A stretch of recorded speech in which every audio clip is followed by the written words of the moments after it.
zikolnako olwaleero ate nga nkutegeeza nti banafa ba Pain Aid be batuleetera akadde kano. Omugongo gukuluma, olinamu olusujjasujja lw'otategeera, ennyingo zikuli bubi, naddala abakyala aboolekera ensonga. Yes, mutera okufunamu obuzibu mu bulumi, wabula eddagala erigenda okubanga libataasa obulumi buno baliyita Pain Aid. Osobola okuba nga olifuna ku drug shop ez'enjawulo, osobola okuba nga ofuna ne pharmacy ez'enjawulo, osobola okuba nga ofuna eddagala lino likutambuliza bulungi nnyo kyeweetaagidwa okubanga ofuna bulungi akawungezi katuusi. Banaffe bali wamu ne banaffe ba Genacof.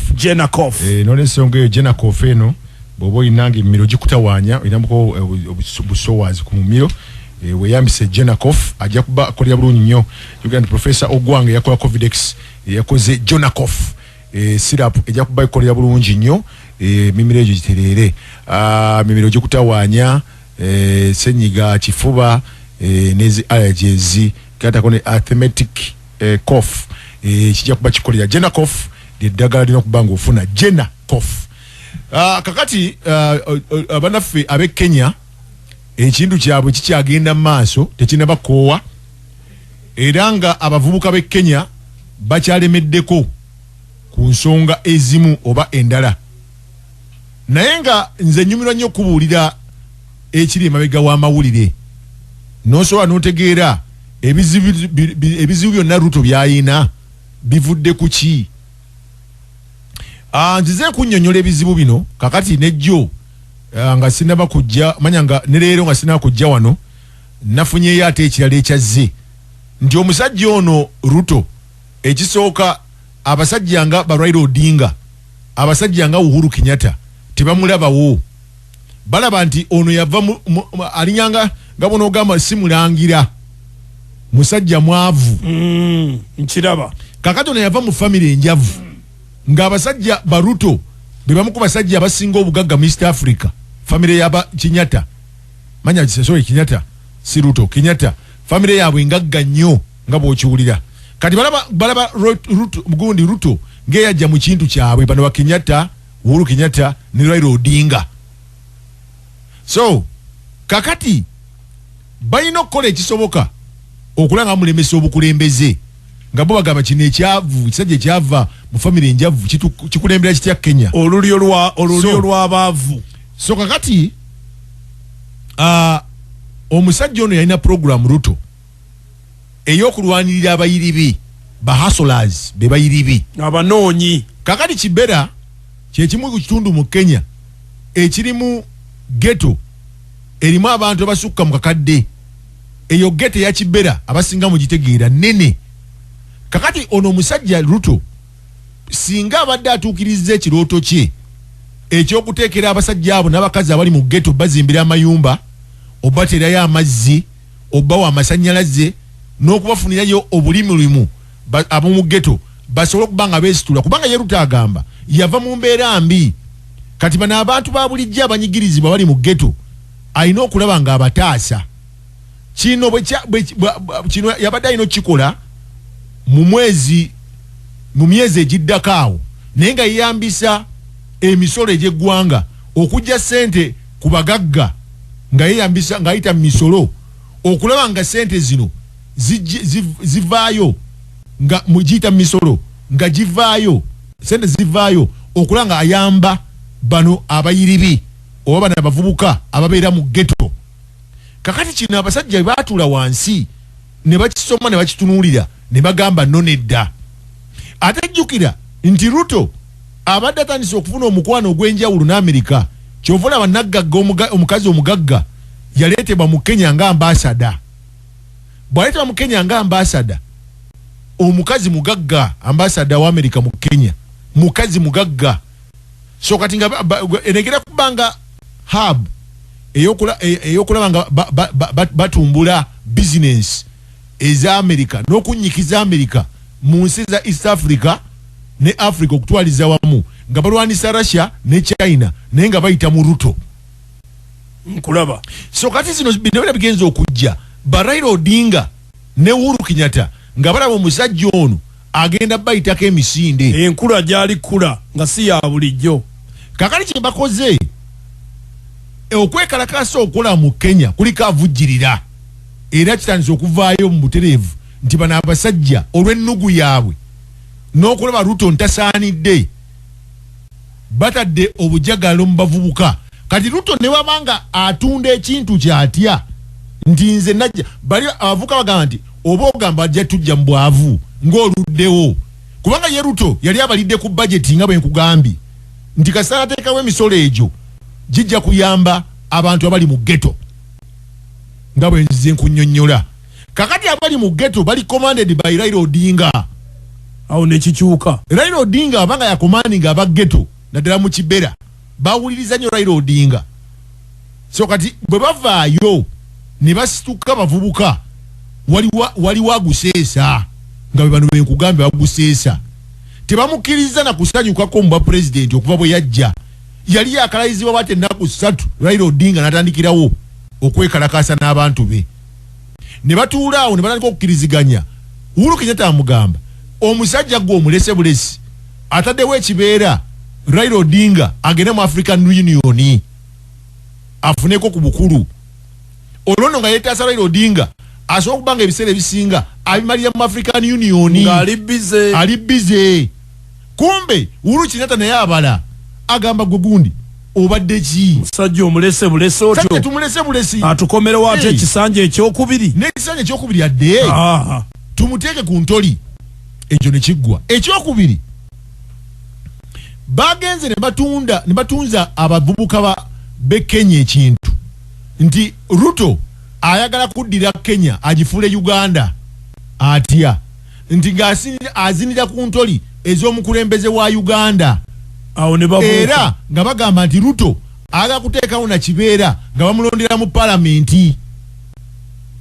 Ekyokubiri ekyokusatu nga bagamba nti Ruto ayagala kubanga ateekawo embeera ng'eza Uganda ezirimu okulinyirira eddembe lyaki ery'obuntu. Nga bagamba nti kasitola wa Ruto obalaba pulezidenti waki wa Uganda. Era obuzibu ne bugenda ne bujja ekimotoka ekirwanisa omuliro ekya polisi ya Uganda nekisangibwe Kenya.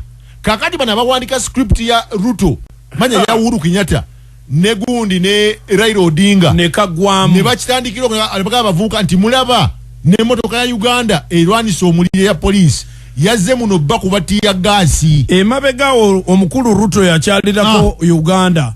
Era bwati obufana no bakipinga babuzza ku mitimbagano abavubuka bati we bali bagamba oba kufa kufe naye tufa tufe naye nga Ruto kkiriza gaana tojja tukulembera genda bugenzi ekintu okole ki okite. So kati omutimbagane Kenya zino zi TikTok X bano simanyi gundi YouTube simanyi WhatsApp simanyi Facebook abaana bali okwo kyovula aba Ruto bwe kyamutabukira bali abasajja abo America ne beyambisa satellites zaabwe ez'enjawulo ne bateganya interneti mu Kenya kubanga ekintu kyali kitabuse. So kati awo wasinga okuba obuzibu. Jjukira nti okwekalakasa kuno bwe kwagenda mu maaso America ekubira Raila Odinga ekubira ne Uhuru Kenyatta nti tujja bakwata era okwekalakasa okwo ne kugenda nkukendeera. Bwe mweyongera okumala kuba na Kenya eddembe ne government empya ennonde kozesa kano bwe munaagenda mu maaso n'okwagala okulemesa Ruto kulembera ng'ate mulonde bwe kyali tujja kubakwata tujja kuteekawo ekibeera tubaguleko emisango. Kakati bano kye baakoze awandika script yaabwe n'alyoka agamba nti kati tutandika okukuma omuliro mu bavubuka gye tuba tuyita naye nga mukuma omuliro Gen Z oba Generation Z nga tulina okuba nga balina okubaako nti tewali munnabyabufuzi alina kiyingirira bali ku mabbali kibeere ng'ekyaba ki Abannakenya.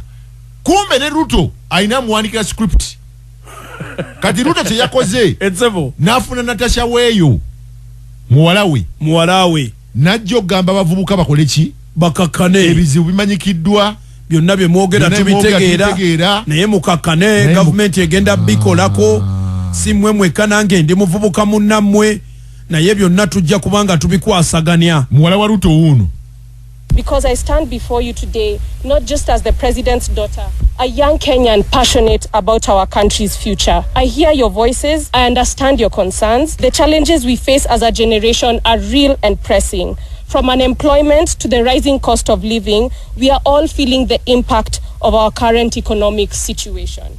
I want you to know that your engagement in our nation's affairs is not just welcome, but essential. They all contribute to the vibrant democracy we are building together. I would like us to engage constructively. Let's criticize when necessary, but also propose solutions. Alugwanga.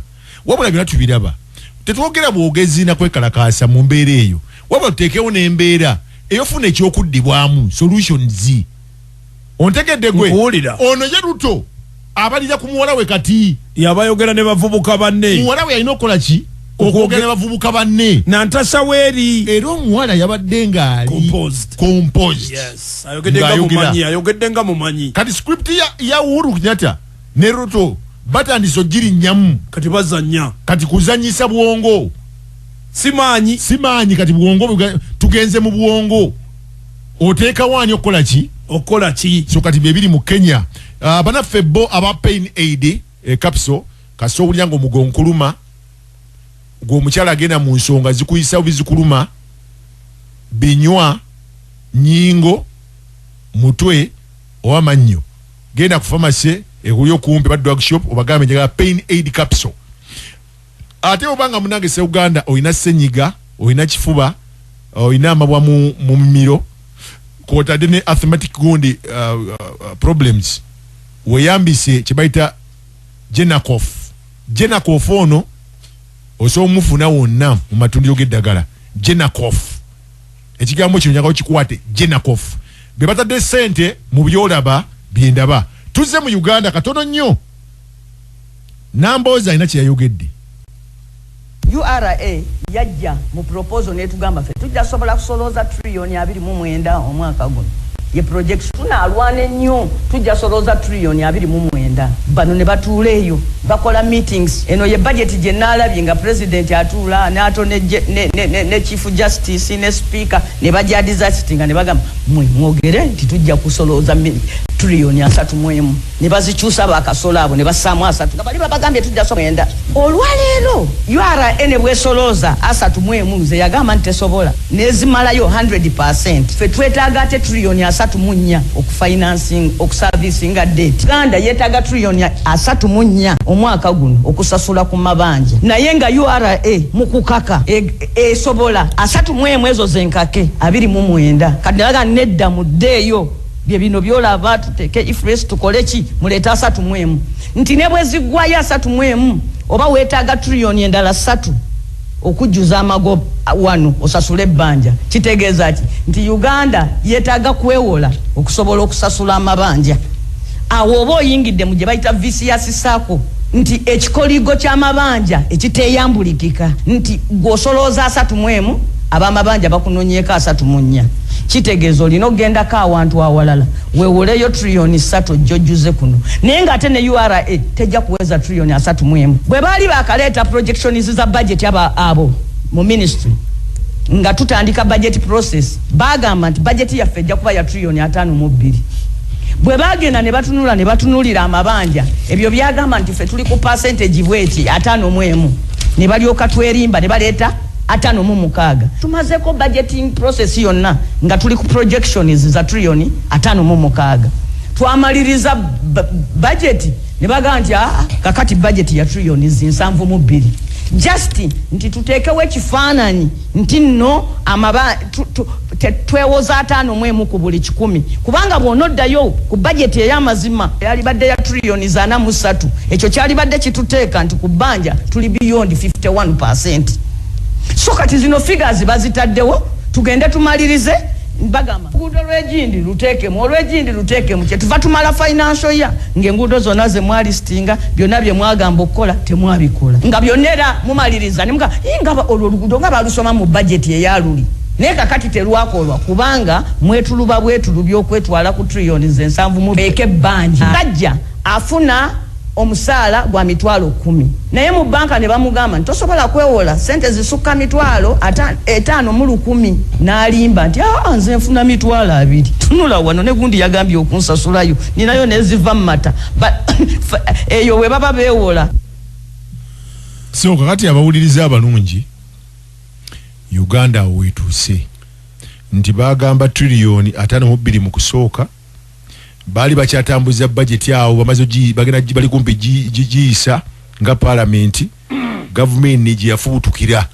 ne trillion 19 bagenda okumaliza tugenze mu trillion 7.2 naye nga ate onagamba titwantambulidde mu trillion 4.2 so kyovola emisolo bajongeza okulabanga tusasula ebbanja ya trillion 3.4 eritubanjibwa naye ate bwa wegendereza tujja kuddamu ate okwewola sente endala ezinatuyamba okulwaniga budget kubanga Uganda Revenue Authority ekulaga tegenda kuŋŋaanya yo nga yo trillion 2.9 so kati abadde alina ekibalo kyakubalira awo saagaanyo kigendamu naye nga ekikulu kya byonna bannayuganda kye mulina okuba nga mutegeera mulina okwesiba bbiri kubanga ti ekisooka amateeka gamenyeddwa naye nga bwe kiri mu Uganda tubyogerako kiri okay ebya Uganda mu Uganda kiba okay oba amateeka tekibangawo mu nsi yonna kubanga budget yayisiddwa tekibangawo ate ne date ate neekomawo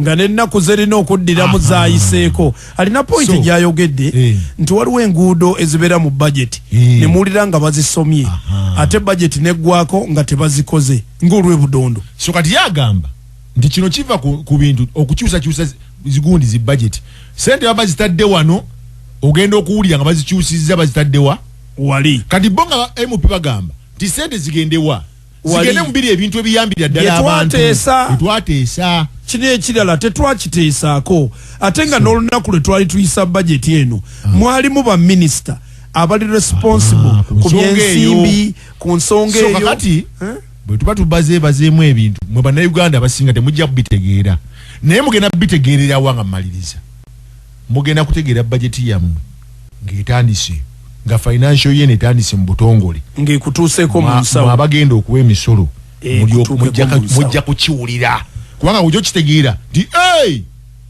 bulijjo ku radio batugambanga bino nina akantu akambuzaabuzaamu nali mmanyi nti nga minisita wa finance tannaba kujja kusoma budget asooka n'agenda n'agiyitiramuko omukulembeze w'eggwanga n'akimanya ne balyoka bajja eno mu galare ne bagisoma naye ate bano baamala ogisoma ate oli n'agikomyawo kyenkugamba kiri bwe kiti omukulu baayisa ebintu ebimu bate nga tamanyi budget oba teyagiyitamu bulungi agenda okubyetegereza nga bamukisa ekipindi ng'ebintu bye byayagala ye nga president tebiriiyo nga mulimu byabaani n'agamba ekiba kibe mukizeeyo nga ba MP abasinga batunudde priorities eza constituencies z'abantu oluguudo lw'ebudondo luno balwogerako nnyo tuteekewo sente lugwe amasomero gano agene waffe gali bubi genda kuzimbibwa tubawiiko nga gwe amazzi wano geetaagisa abantu bali bubi ku mbeera y'amazzi tuteekemuuko nange ekitundu kyange nakyo kiggwe munange